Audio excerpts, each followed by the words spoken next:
चली छत्रपुर सहर अधिष्ठात्री देवी माँ रामायणम्मा यात्रा गत सोमवार ठार आरंभ होता यात्रा आसंता जून 5 तारिख पर्यंत चलो।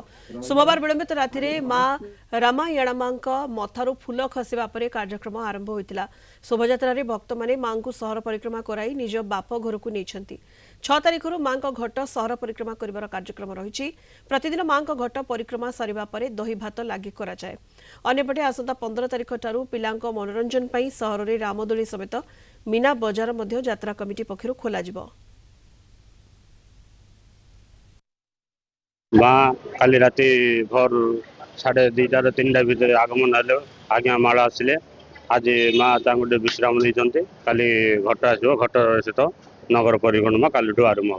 आम दही भात बाड़ भोग जो कहते से बाड़ भोग हम पुणी खरा मध्याह्न भोजन पुणी संध्या बेले माँ मंडा भोग पुणी राति अन्न भोग। आम रावणम्मा प्रत्येक 2 वर्ष थे हुए आर वर्ष अपेक्षा करूँ कि वर्ष वर्ष छड़ा गोटे वर्ष छड़ा गोटे वर्ष यात्रा हुए आउ माँ आसिले माँ खुशी लगे छत्रपुर टाउन भल लगे।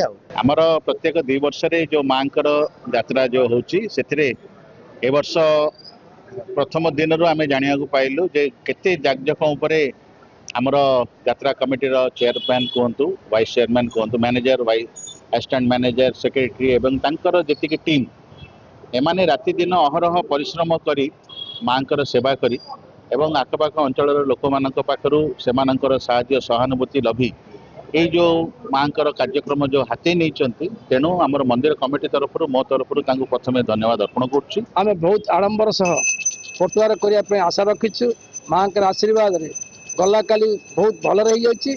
आउ प्रत्येक दिन आज माँ विश्राम दिन आसंता काली माँ को आगमन पर हांडी माँ हांडी आसी माँ को आगमन कर राजभोग हम आसंता आसंता काली पुतुपुली कामराज आमर स्टाइल बजार अच्छे ठीक आगुरी जी परंपरा अच्छी माँ जी सेवक हिसाब से आगुरी अच्छा प्रथम राजभोग हम आसंता काली माँ हांडी आम माँ आणु बहु प्रतीक्षार अंत घटाई माँ निज शाशु घर आसी बाप घर को 33 दिन धरी यात्रा करेंगे एवं भक्त श्रद्धालु को दर्शन देवे। दिनर प्रत्येक समय माँ को दर्शन करने अस्थायी पूजा मंडप में भक्त और श्रद्धालु भीड़ जमुची। छत्रपुर संतोष कुमार साहू, कलिंग टीवी।